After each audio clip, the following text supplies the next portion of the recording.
Okay, so let's just jump right in today's session. So what we're going to see is ethics in healthcare, overview and content. Everybody can see this all right? Good. So we're going to talk a little bit more about ethical models, but this time we're going to focus on the patient and the physician relationship. And then we're going to think about how that plays out in an organizational and business ethic. And I was talking earlier about how organizations, whether they are motivate staff through punitive or through consequence, or motivate on the basis of reward.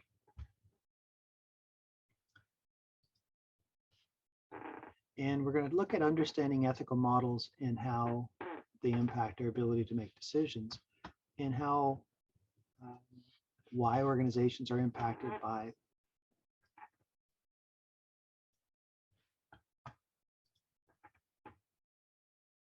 So let's think about some of the models of ethical behavior. So there's a model that is called paternalistic. We'll talk about this in a minute. There's an agency model, contractual model, friendship model, and fiduciary model. Now, again, the terms themselves are important, but the concepts are probably more important. You'll hear paternalistic. Agency and contractual and friendship, they get placed. Fiduciary, you see the trust model, that you see different terms, but let's look at them from the idea of what are the benefits and the limitations of each approach. And I think the most important thing to say is that the models that you see here, there isn't one that's quote unquote better than the others or universally applied than the others. But there are ones that I think are more appropriate to given circumstances than others. Let's look at the paternalistic model. Paternalistic is, think of the word as father knows best. Think of it as this idea that the authority, the person in the power seat ought to know more and ought to be respected and listened to. In some countries that adopt a more authoritarian approach, a little bit more hierarchical structure, tend to like the paternalistic model. There's this level and there's at this level, and this level is more serious than this level. Now, in the paternalistic model, the doctor or the dentist or the nurse, and so if I say the word doctor, I want you to also understand that it applies to a variety of healthcare professionals, but I'll use the term doctor because that's where it's most applied. But they're the technical expert and the final decision maker. And they're taught to blend firmness with kindness. Father knows best. I'm telling you, this is what you need to do, and you will do it because you're dutiful.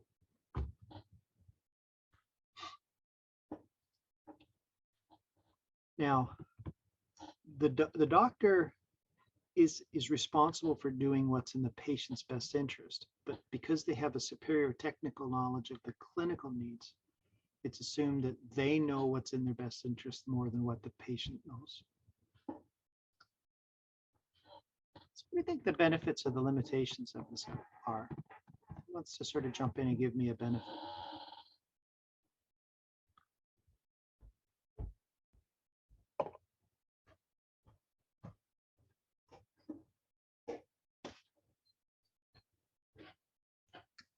We talked about in the past how, that there's a lot of times that physicians will be sitting in their office and somebody will come in and say, oh, doctor, I need this, this, and this.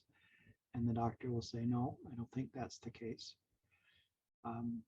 There are some people who are so scared and afraid of going to the doctor that sometimes they need somebody to hold their hand and just to help them go forward.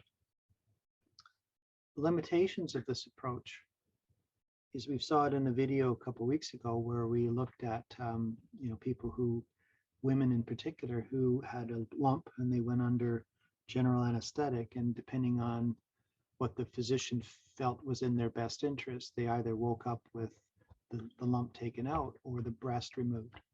So there was no consultation beforehand. And that was the mastectomy versus the lumpectomy discussions. Or when there was this effort to try to look at to see whether or not a lumpectomy had value, physicians refused to refer people to that study because they felt that the study was wrong, because it went against what their technical knowledge was for at the time. So paternalism does have its values. It really does.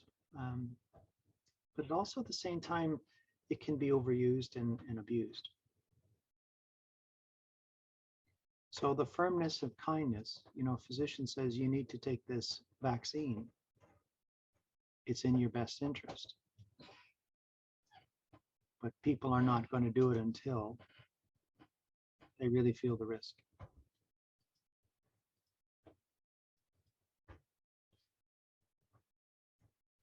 Is this in the patient's best interest? The doctor says to the patient, of course your operation is absolutely necessary.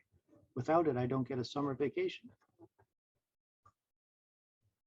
So we'll talk about this going forward, but physicians are compensated for what they do.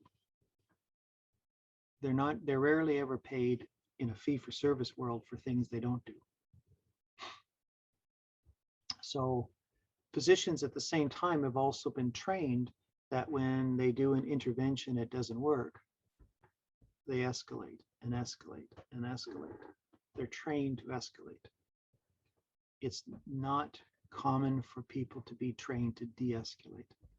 And when you're dealing with end-of-life decisions, how do you withdraw services that may give you an extra week, but may give you an extra month, maybe extra 6 months, but will really cause you great pain and discomfort during that time?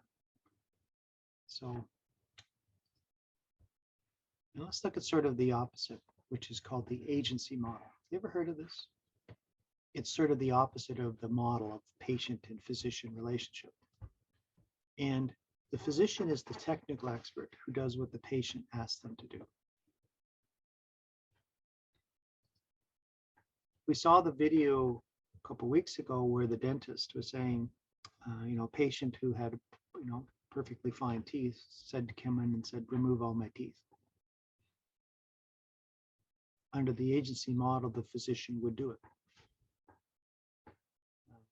They're a technician. So you see some examples of extreme cosmetic surgery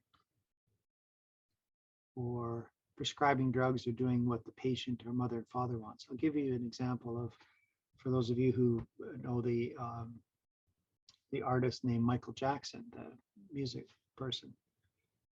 He had trouble sleeping and just difficulties in general. And so he hired a physician who used an anesthetic, propranolol, to administer to him every night to sleep. And having undergone a procedure where I was given that thing, man, you're just knocked right out. And so I do understand that it works. But this physician was giving it to him, giving it to Michael Jackson in his hotel room without proper supervision. And in theory, Michael Jackson died as a result of it. And the argument is the physician ought not to have done that. The physician was acting out of scope. The physician was doing, but the physician was arguing as I was just doing as my patient required. And if I didn't do it, the person would go and pursue it somewhere else.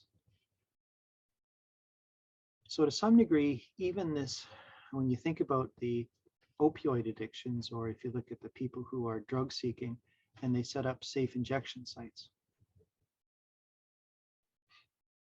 it doesn't mean that you condone the person's drug use. It's just the fact that you create a way in which the person can do it safely. So that's more of an agency-based model. So I've sort of given you an example of some of the limitations and the benefits of this. But also think about it from the perspective of, if the mom or the dad override the wishes of the child and ask the physician to do what the mother and father says, even though the child is not in agreement with it. And in theory, that's an agency model where the physician just listens to what the mother and father want. The physician's personal values and stuff don't come into play. Let's look at a next model, the contractual model.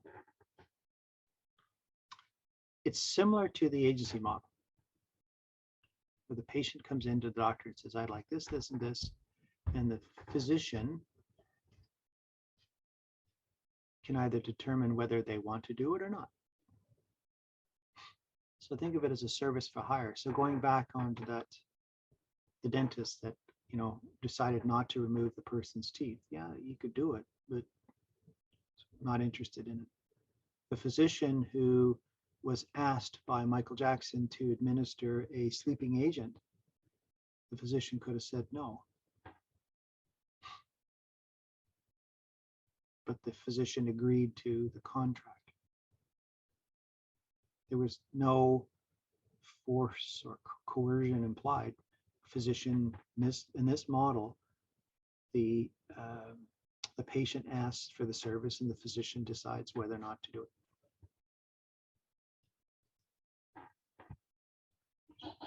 Now, it also works in reverse, which is if a person comes to the patient and says, will you do this for free? And the doctor says, no, I'm a businessman, I'm a businesswoman, I'm going to get paid for this. So they are required to perform emergency care, but they can refuse to treat if they don't like the terms. And one of the terms could be, I'm not going to pay you. So you could be a dentist working in a clinic in India, and in the government clinic, it could be, 25 rupees to do a procedure. But that same clinic will never even look at the patient unless it's 1,000 rupees. So that's a contractual model where the physician determines whether or not the terms are acceptable.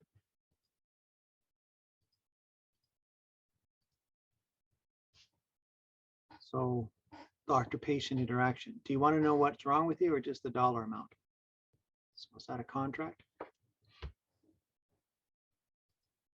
This one I like. The dentist has just pulled a really, really, really long tooth, and the patient is obviously reacting to it, and the dentist says, I'll have to charge extra for that one.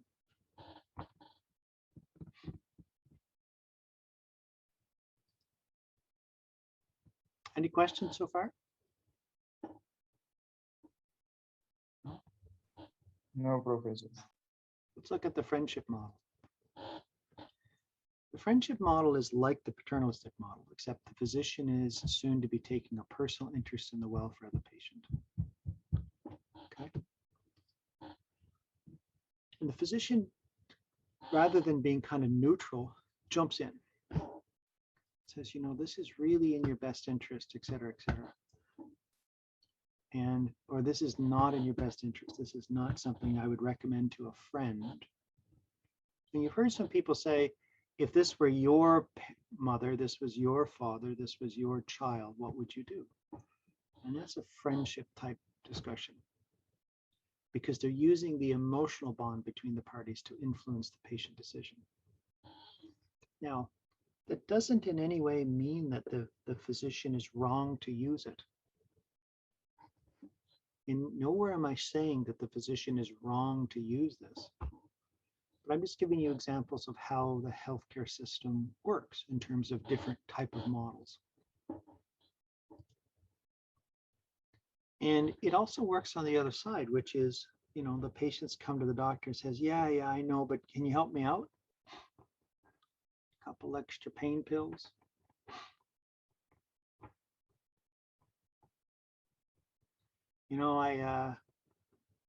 I missed work for a couple days, and because I just didn't want to go. My boss is a real jerk, but I now need a note. Can you just give me a note? Can you help me out? I'm appealing to your friend, your human quality, as opposed to your professional ethic.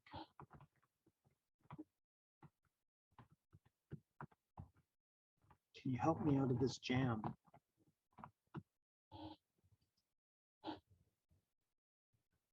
but it also means the physician can withhold or emphasize information.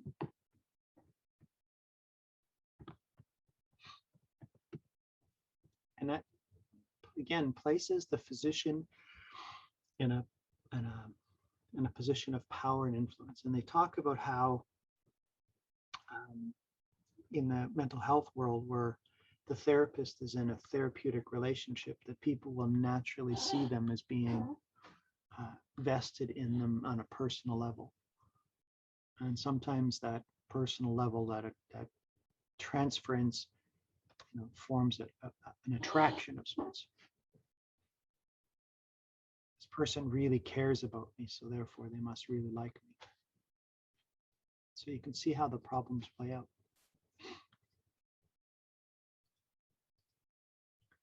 And lastly is something called the fiduciary model. And again, fiduciary, we've seen that word before. It sort of means trust. And let's sort of think about it. So it begins with this idea that the doctor and the patient are equals. They're co-equals. And it begins with this idea that there's trust between the two of them. The patient will be fully truthful to the doctor, and the doctor will always act in the patient's best interest.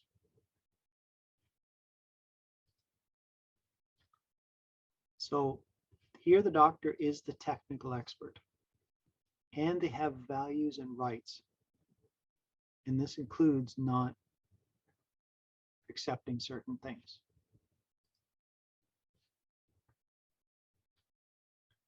And the model understands that there is the power differential, but treats the patient values as the determining factor. In other words, it's not at the end of the day like in the paternalistic model where the physician will have the ultimate authority, but it's more like the patient has the ultimate authority.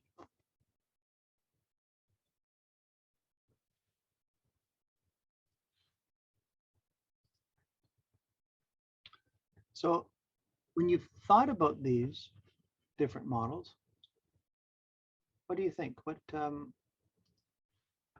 What model seems to stand out for you to be something that's really good?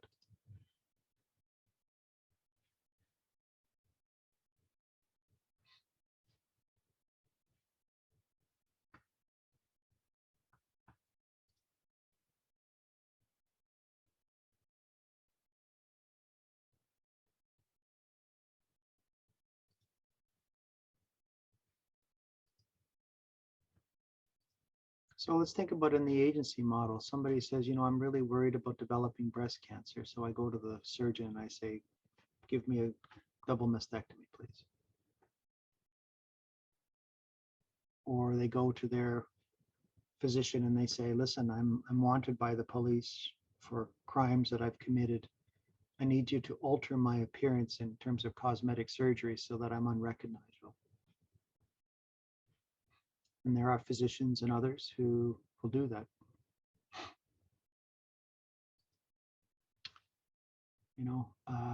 The contractual model, again, if you think about it, in the United States, the president of the United States, previous president, Mr. Trump, many years ago, there was a president who had polio and had certain health conditions that they kept hidden. And so they passed a law that said you can't hide your health conditions because it matters. And so every year the president is supposed to release an update on their health. But of course, people say that violates their privacy, et cetera, et cetera. So what the president did was he found a doctor and he dictated a letter to the doctor, and the doctor signed it as if it was medically right. And he said that Donald Trump is the most healthiest 78-year-old person that he's ever seen. And it's just weird, right? So that's a contractual model. These are real things. So you think about the friendship model, and you think about the way in which people have challenges. Now, can a physician treat their own children? No, because there's something emotional about how they're connected to their children.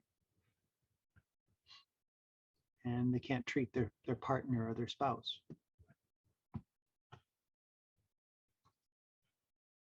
Now let's see. No. What's that? Go ahead. They cannot treat their spouse or their children because of emotional attachment.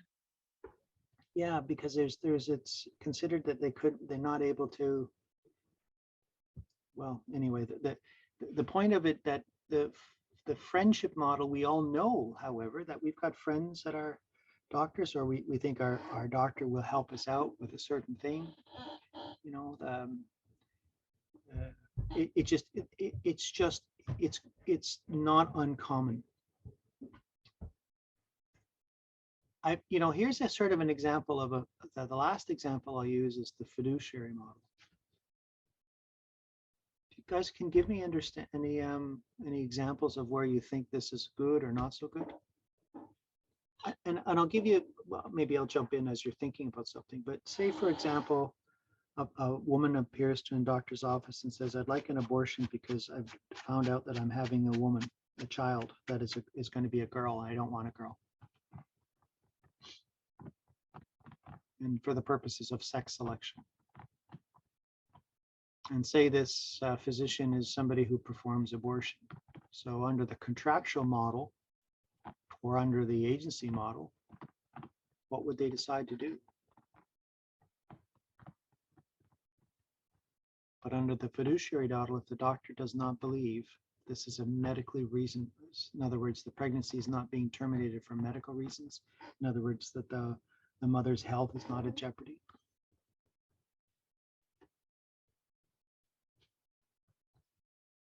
I'm not going to give you a prescription for opioids because I think you're drug seeking and that you're being deceitful, that you're claiming to have a bad back or a sore leg, but I don't think it's the case. I'm not going to sign your disability claim because I don't believe a person with depression is permanently disabled. Now, I ran a National Center for Depression and Anxiety, and depression and mental health is as serious as cancer and heart disease and stuff, and it's life-ending for some. So the fact that people don't believe that depression is a permanent disability, and these are psychiatrists, I know them personally, is interesting because a lot of radio programs right now, and there's a lot of lawyers who are making a lot of money right now in fighting against insurance companies who claim that people who have depression or anxiety are not disabled. And you see it as a physician who'll say, I encourage you, if you're not comfortable with what I'm recommending for treatment, I will give you an opportunity to go get a second opinion. Steve Jobs, the famous computer guy, when he developed his liver cancer, pancreatic cancer, he was adamant that as soon as you cut open the body and you expose the internal body to the air, the oxygen and stuff, that it's really bad for you. So for a year and a bit, he did not accept the doctor's recommendation that he needs to have surgery. He thought he couldn't treat it with a macrobiotic diet. He thought he would eat certain things. He just was somebody who believed that this surgery was too invasive. And lastly, remember in our law course, we talked about assisted death, MADA. And whether a physician has an obligation to assist in a person's death or not.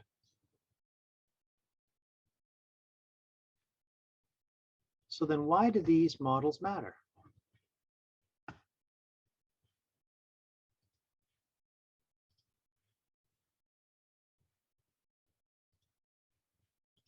Why do you think they matter?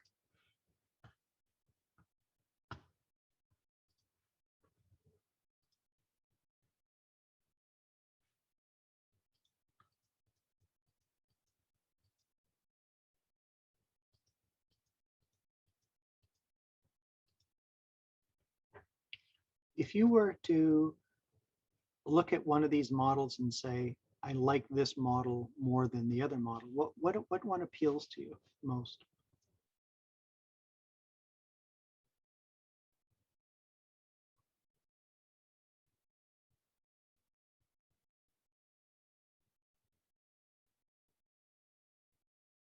Is my camera working? Is my video on?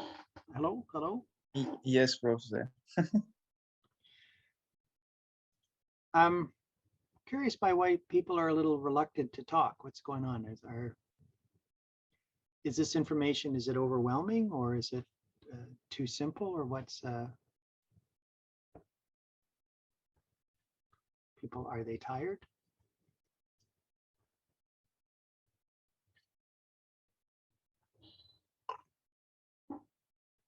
So what if you went to your physician or your dentist, which model do you would hope that they would practice?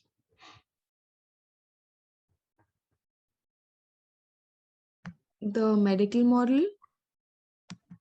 The medical model? Yep, absolutely. But which one of the medical models? The paternalistic, the agency, the contractual, the friendship, or the fiduciary? Maybe depends on the person, like if someone friends or like If what we it's a look family like doctor, depends on. Okay. yes. Also, if it's a family doctor, I think it'll be more of a friendship model, maybe, Okay. if we've known each other for years.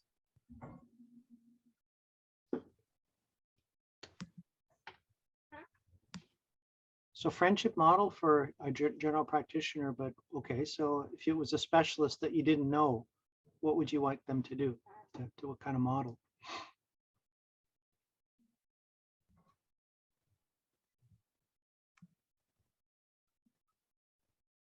Then it would probably be a contractual model. Okay. Contractual model, all right.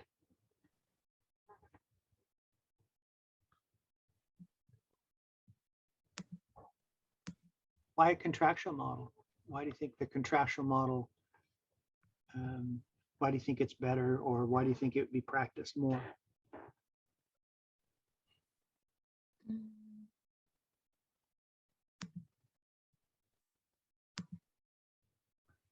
The I've had an opportunity to teach medical students at McMaster in other places, but one of the things that I guess it's becoming more common is for people to look at the fiduciary model, the idea that the basis of trust. And one of the reasons why the trust model is important is because in a contractual model,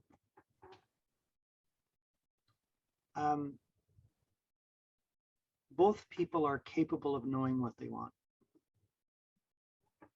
Okay. But when you are faced at a healthcare problem, you don't always know what you want. Like, for example, if you go into the doctor's office and you have a sore back, and you say, I'd like a painkiller because my back is sore. Okay. A doctor could say, well, we need to know why your back is sore. Is it a muscle problem? Is it a spinal problem? Do you have pain in your kidneys? Like, why? So if it's a simple situation where the patient comes in and asks for, the physician then makes a decision as to say, yes, I will agree with it. It implies that both the physician and the patient, especially the patient, is fully aware of what they need. That's in their best interest. Okay. But contractual model is a good model. But it's not that much different than a paternalistic model either, right? It's like the patient comes in and says, doc, I got a sore back, I don't know why. And then the doctor says, okay, I think this is the problem that you need to address. Yes. Let me give you a real example. So in Hamilton, there was a situation where a young First Nations girl, I think 11 years old, had cancer. And the cancer that the person had is treated through chemotherapy. And the physicians recommended chemotherapy to help this girl. And the parents, who were First Nations just outside of Hamilton, said, no, we're going to take the child back and use traditional methods. The evidence of the use of traditional medicine wasn't really clear to the physicians. So they thought that the choice of going towards an unproven or less proven practice was not in the patient's best interest. And more to the point, they felt that the parents of the child were not acting in the child's best interest. So they petitioned the court to take conservatorship over the child. In other words, to remove the parents' influence over the final say of the decision.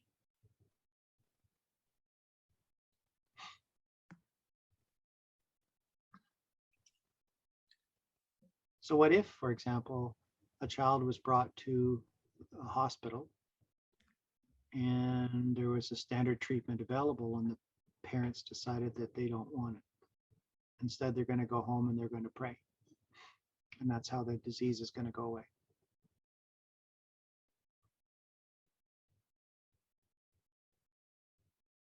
What do you think about that situation?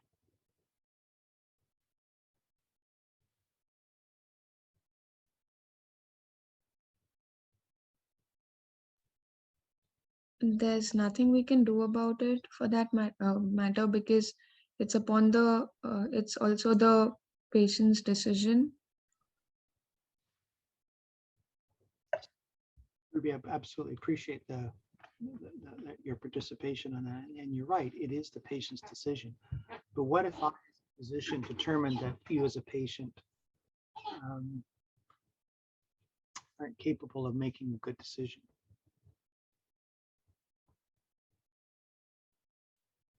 Then maybe it will help patient to restore his health.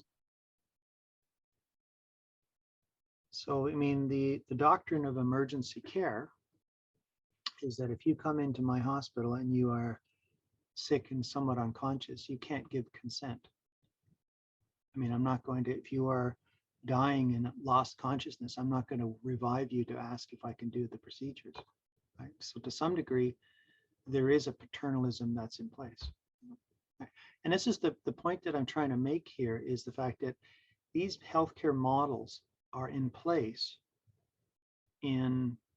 because there's really good reasons for it, and there's challenges against it. The one model that seems to be, again, I circle back on this, the one model that seems to be embraced as being reasonable is the fiduciary model. It's the model that's based on trust. Because the trust has elements of all of them together, right? If you trust that your doctor is the technical expert and that you will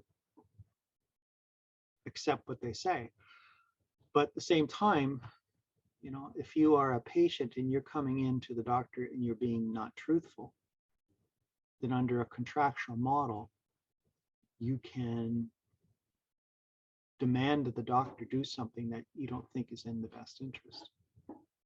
So the fiduciary model, the model built on trust, is the model that seems to be emerging as the one that is the most supportable through evidence and through ethics.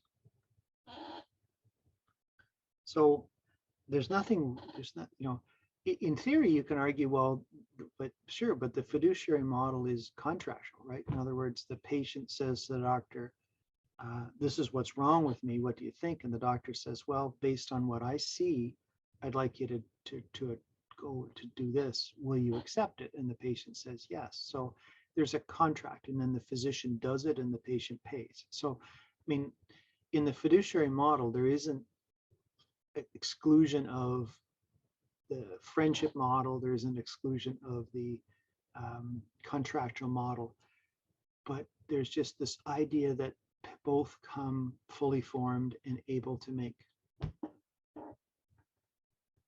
decisions. Because again, patients are not always truthful. And the doctor has to have that truth in order to treat somebody as best as they can. And so this idea of fidelity or truth seems to be a bit of a recurring theme, doesn't it?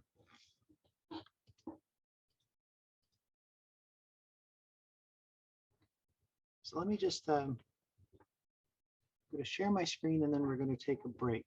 What we're going to do is we're going to share, where are we here? We're going to see a short video. And the video is called Medical Errors, the Silent Killer in Medicine. Okay?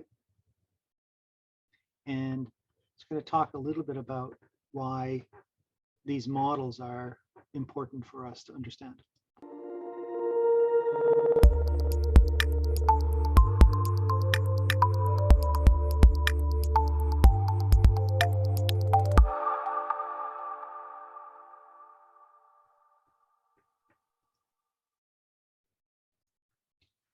So before the break, we talked and we saw the video about talking about the question of medical error.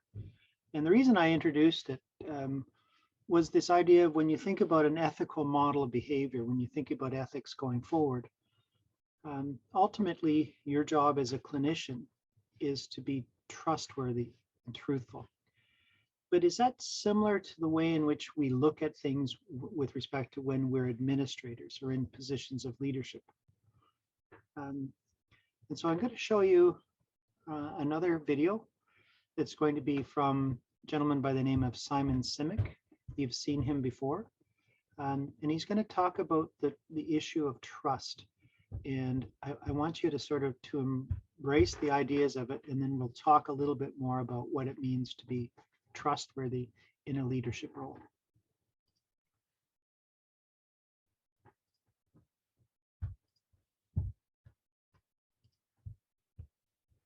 So hopefully you can see Mr. Simic.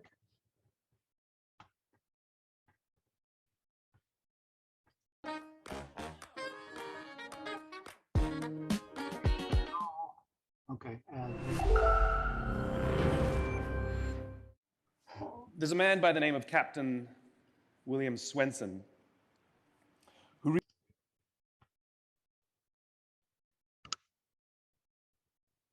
Yeah, it's good, isn't it? So let's think about this. It's Go ahead. Go ahead, Rajat. yes, Professor, it's good. So let's think about now in terms of an organization. We've seen that what's trust? So if you believe that the government is out to get you, if you believe that the medical community is out to get you, if you believe that the vaccines of the world are out to harm you, it's a symbol of a lack of trust. And to make the leap of faith, to trust that science is out there to do what's in your best interest, means that you're more likely to accept the responsibility. Now you can punish, you can reward, but this is the interesting part about how do people react when they are in a trustworthy environment versus how do they react not in a trustworthy environment.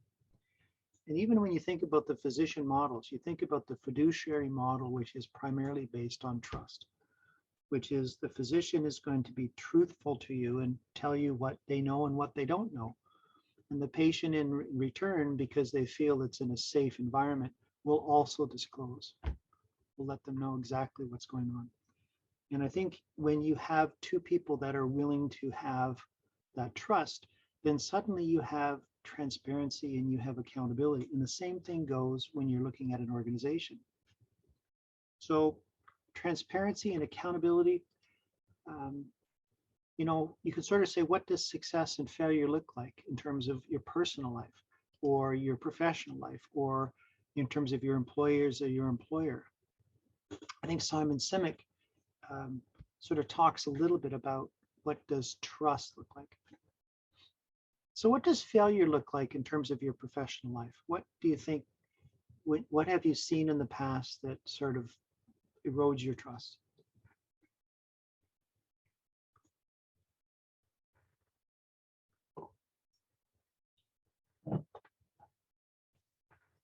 So if you're in an organization and let's say, for example, you were doing your dental residency or you were doing a clinical residency and you saw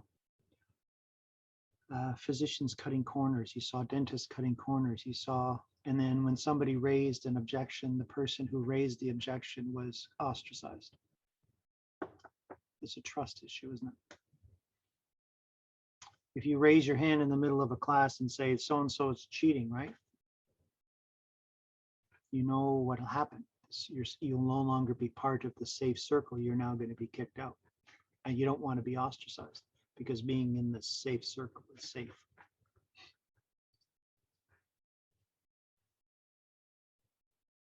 Trust is hard. And trust and accountability is even harder. One of the things that is, you know, I was going to say a bigger word, but one of the things that really complicates healthcare is the fact that when a medical error occurs, do you disclose it? And hospitals have medical ethics boards specifically to deal with questions of what do we tell the patient. And I know that there is a lot of, you know, lawyers will say, well, you can't disclose, you can't even apologize. But when you don't have, when you don't have that level of interaction, is that you erode accountability and trust. If you worked for an organization where somebody made an error and the physician sat with you and said, this is the error, and you were a nurse or a technician and you watched the exchange of truth, you would kind of feel more aligned with the person who is talking the truth. And you yourself would feel, yes, I can recommend this organization because this organization is truthful. You can look at any organization or any family for that matter, where there is a lack of trust and then there was full trust. And how does it make you feel? Probably makes you feel a little different. This is an article about privacy that I'll let you read on your own. So let's think about the business of healthcare. And we think about its mission, visions, and values. It's not something that is simply just written on a piece of paper. It matters. And so if you think about the medical models of paternalism, agency, friendship, contract, fiduciary, what model should an organization adopt? In chapter 9 of the text, although it's not assigned, there's a really good synopsis of some of the ethical issues around organizations and business. We'll talk about these more when we meet again after the break, the Success Week break. But when you think about business and organizational ethics, what Simon Sinek was talking about is, you know, what do you do if you're a CEO, if you run a long-term care organization, and you're rewarded for the money that you save or the corners that you are able to cut because of it, what does it say about the organization as a whole? When you look at the people that have had massive COVID outbreaks, and you look at the organizational culture when it comes to being truthful and open in terms of allocating resources, you're going to find that organizations that didn't do as well in terms of COVID challenges. And I guarantee you that one of the things that was most prominent was the lack of loyalty, the lack of trust, and the lack of transparency. So what does this mean as a healthcare administration? It means you've got to let people know what the situation is, not to the point where you, again, you can sort of argue, is it a friendship model? You have to mirror accountability and trust so that people know what's what. And that means you have to manage your funds, but to ensure the staffing levels are safe.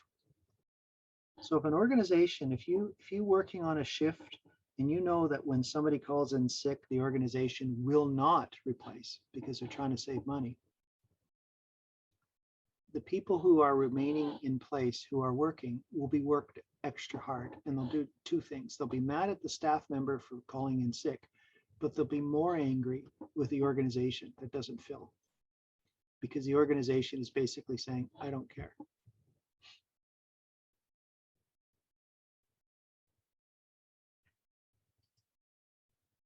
So how do you keep staff happy? What does it mean to be happy at work? I think what Simon Sinek was trying to tell us is what matters at work is that we feel to some degree safe. Doesn't mean, Uh, go ahead. Go ahead, sorry. yes, Professor. It means there is trust for the leader, and we feel safe. Yeah. It doesn't mean that it's not hard. It doesn't mean that you're not accountable, and it doesn't mean that you are not expected to perform and produce. No, Professor. But it means that you will be supported in your pursuits.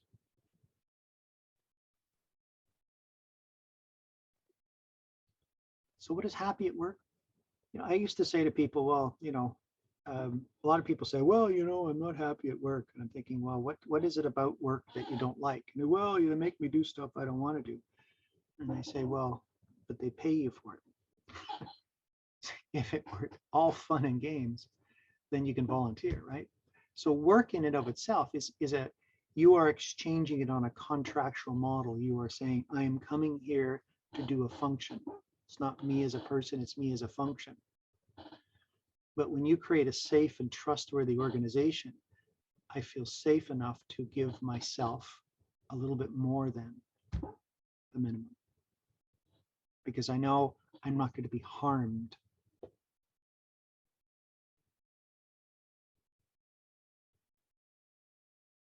So Ruby, thank you for letting me know what happy is. Yeah, happy to some degree is safe. And I don't mean safe that you can put your feet up on the desk and you don't have to do any work, or you don't have to show up. But you're going to be treated with respect.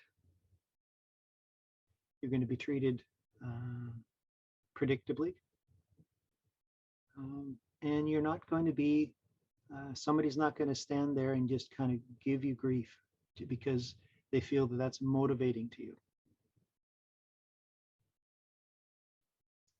Ultimately, 2.8 million people in India made the decision to go and get vaccinated because they trusted that this was the right approach, both for themselves, for their family members, but also for their community and their country.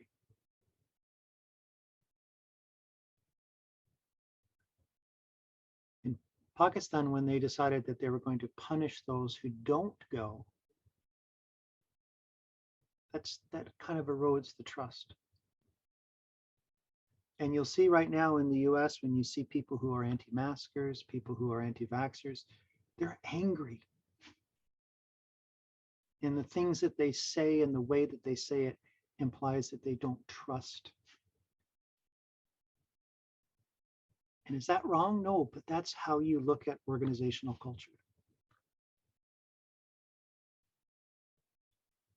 And so for many of you, they're out looking for jobs and looking for work.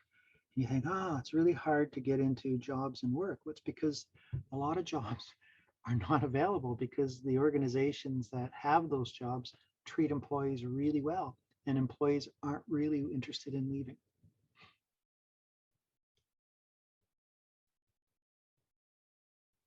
So there's a difference, again, there's a difference between getting a job and getting the job where you get to be happy at work. And those jobs where you're happy at work will likely nearly 90% of the time will have a culture that aligns with your values.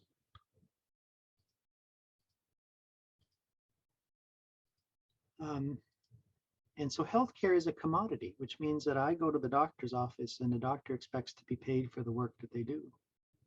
And I'm okay with it. And as a healthcare administrator, I'm going to charge you for the work that you do, even though you may not have a lot of money. I'm going to charge you for it. Because it's a business. But people say, well, wait a minute now, wasn't healthcare a right? Shouldn't you sort of take advantage? So one of the things that we as a society ought to do is to take care of people. As a matter of fact, you know, what made you decide to go into healthcare in the first place? Is because you agreed that they're helping others is a nice thing to do? Or did you say, you know what, if I'm a dentist or a doctor or a pharmacist, I can make some good coin. It's all about making some money.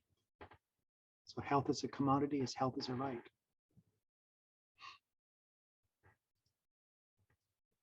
And then you ask the question that we have fundamentally in Canada, because again, we have a mix of public and private. We have public insurance, but private healthcare.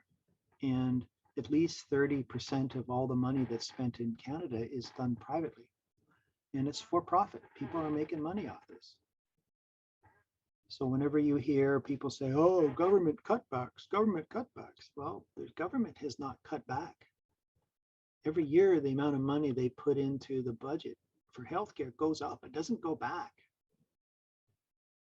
But ultimately, you hear the people saying, well, there should be more government participation in this. There should be less private participation in that. In long-term care is a great example, because 60 to 70% of the beds that are in our long-term care system are for profit. They're private.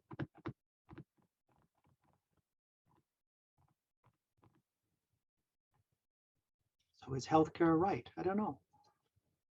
Giving you a safe place to live, is that my responsibility as a government? It's a good question. How much should I charge you to live in a long-term care facility? I can certainly provide your nursing care 4 hours a day, but what else do I have to provide? Do I have to provide you a living accommodation that's, you know, gold-plated? Should I provide you a place where you get a nice bed and a wooden chair and that's it? So what is the balance? And you can start hearing about it when you talk about the use of ethics and arguments. And let me give you sort of a really good example. Some of you may or may not know about something called the Affordable Care Act in the United States. It was called Obamacare. And here's the scenario that sort of played out. In the United States, some people are insured and other people aren't. So if you are 65 years of age and over, you get Medicare, which is sort of like universal health care. If you are on welfare, well, if you're on welfare, you don't get it. But if you're on less than welfare, then you can qualify for some support, healthcare. If you're a child, you get some qualified support. But if you're just a regular person, you have to buy your own insurance. So the issue that people have is, okay, do I make my own choice and buy insurance, or do I go without insurance? So then insurance companies, you can imagine, they're out there to make money and make a profit. And so they charge you a fair bit of money for your insurance coverage. Even in Canada, it's the same thing. If you're not considered to be eligible for OHIP, Ontario, you have to buy supplemental healthcare insurance. So it's all over. It's not just simply US. But here's another thing. So a lot of people couldn't afford healthcare or didn't want it. So they just didn't do it. So if they got sick or in an emergency, they went to the hospital and they were expected to pay cash on the barrelhead. Because hospitals could, in theory, say, not going to do it. You know, it's too bad, so sad. I'm sorry you're bleeding, but, you know, out next.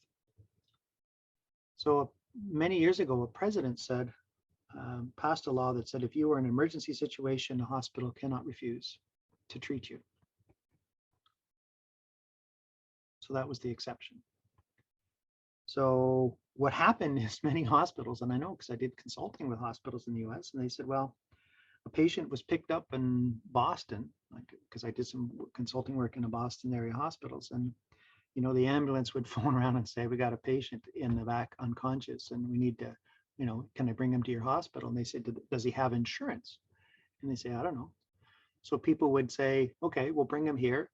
And they determine if they had insurance. If they didn't, they kind of revive them, give them life-sustaining therapy, and then sent them on their way. But they didn't fix the problem necessarily. So they said, well, that's not right. We ought to do things. And so what happened was hospitals said, in order for us to be a caring organization, we needed to treat people who don't have insurance. And so what would happen is people would take advantage of it and they would go to hospitals without insurance and expect treatment. And so then the only way that a hospital could afford to do that was that they had to jack up the rates for the people who were insured. And the insurance companies are going, wait a minute, that's not fair, right? You can't do that. And the people who all of a sudden their insurance rates went way up, even though they didn't use it because all these uninsured people were using healthcare, they thought that doesn't work. So the United States government, under the Affordable Care Act, said, listen, we're going to require every person in the US to have health insurance. And if you don't, you're going to be fined. And we're going to make sure that the health insurance that's available in the market meets a minimum standard. And there are a significant minority of people in the US who are absolutely angry about this forced insurance. But the reason why the government brought this in, and not a universal healthcare plan, but brought in this mandated insurance, was because people were, in theory, taking advantage of organizations and insurance companies were being harmed. It wasn't because it was a good thing to do necessarily for the patients. It was because the impact it had on businesses. So healthcare is a commodity, and there's nothing wrong whatsoever with an organization to make money. There's nothing wrong whatsoever for an organization to expect fair compensation for the work that they do. There's nothing wrong if you are a dentist or a pharmacist, that all the hard work you put in, the years of sacrifice, nothing is wrong with you expecting to be compensated fairly for this. Nothing. And that's part of the trust. Because if you are working in a healthcare position and you're being asked to do a ton of stuff and you're not being well compensated for it, you're going to be upset. You're not going to trust. You're going to think that people are taking advantage of you, and suddenly there's an erosion of trust. So business and organizational ethics, you know, we could probably have an entire course just on that alone, but I want to sort of bring this full circle and talk about the fact that we have ethics that are patient-doctor related, and we have ethics that are organization-doctor, and ethics that are doctor-to-doctor. We have ethics that are patient-to-organization. And what is it that is a common theme here? It's this idea of trust. And so whenever you look at a healthcare situation, an ethical issue, you sort of say, well, what is it that is a trusting thing to do? And to sort of build on the basis of. And if two people are not able to trust each other, then you start getting into the contractual models, and there's nothing wrong with it. Or if the physician is predisposed not to trust the patient, then you get into the paternalistic model. If you get into the patient demanding things at the expense of the ethics of you get into the agency model. So it's a lot of things get bumped into each other. There are two videos here that I'll let you watch on your own, and it's from a CEO of a manufacturer that made bacon and meat products, and they had a problem. And what you're going to see is that the CEO made a clear statement that he was going to act with accountability and transparency.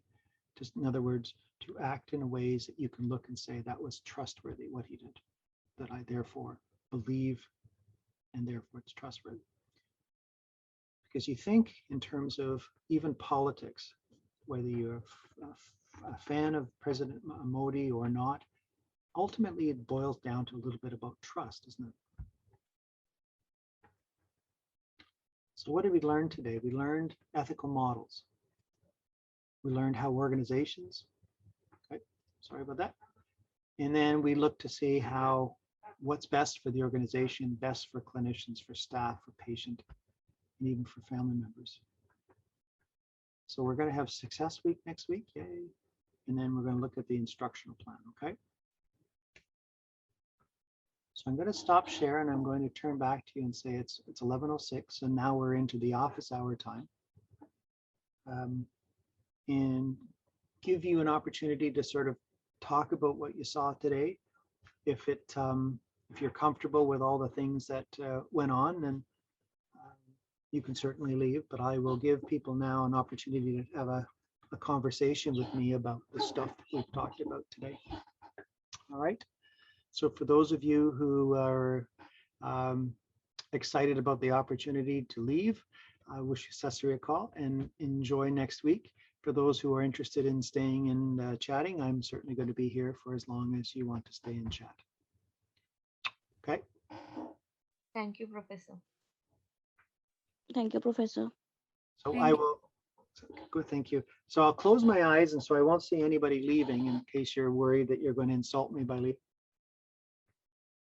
Thank you, Professor. Thank you, Professor. Have a good rest of the week, Professor, and happy Canada Day in advance. Yes, thank you. Hopefully, Thank you, Professor. yes, Happy Canada Day in advance, Professor. you as well, Ruby. Thank you.